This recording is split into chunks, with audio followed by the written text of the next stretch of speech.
ஒரு சமயம் ஒரு பெரிய கடலில் மீன்கள் கூட்டம் வாழ்ந்து வந்தது. அதில் ஒரு சிறிய மீனின் பெயர் நீலா. நீலா மிகவும் சுறுசுறுப்பானது மற்றும் எப்போதும் நேந்திக் கொண்டிருக்கும். ஒரு நாள் நீலா கடலில் ஒரு பெரிய சுறாவை பார்த்தது. சுறா நீலாவை துரத்தத் தொடங்கியது. நீலா மிகவும் வேகமாக நீந்தியது, ஆனால் சுறா அதைவிட வேகமாக நீந்தியது. நீலா ஒரு யோசனை செய்தது. அது சுறாவை நோக்கி நீந்திச் சென்று, "நீ என்னை சாப்பிட விரும்பினால் இந்தக் கடலின் ஆழத்திற்கு என்னை அழைத்துச் செல்" என்று கூறியது. சுறா ஒப்புக்கொண்டது மற்றும் நீலாவை கடலின் ஆழத்திற்கு அழைத்துச் சென்றது. அங்கு நீலா ஒரு பெரிய ஆக்டோபஸை பார்த்தது.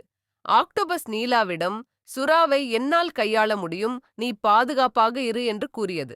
சொன்னது போலவே ஆக்டோபஸ் சுறாவை தனது 6 கரங்களால் சுற்றிக்கொண்டு அதை விடுவிக்காமல் பார்த்துக் கொண்டது. நீலா பாதுகாப்பாக தப்பித்தது. நீலா தனது புத்திசாலித்தனத்தினால் சுறாவிடமிருந்து தப்பித்தது மற்றும் ஆக்டோபஸின் உதவியால் பாதுகாப்பாக இருந்தது. இது நீலாவிற்கு ஒரு புதிய நண்பனை பெற்றுத்தந்தது மற்றும் மீண்டும் கடலில் அதன் சாகசத்தை தொடர்ந்தது நேந்தியது.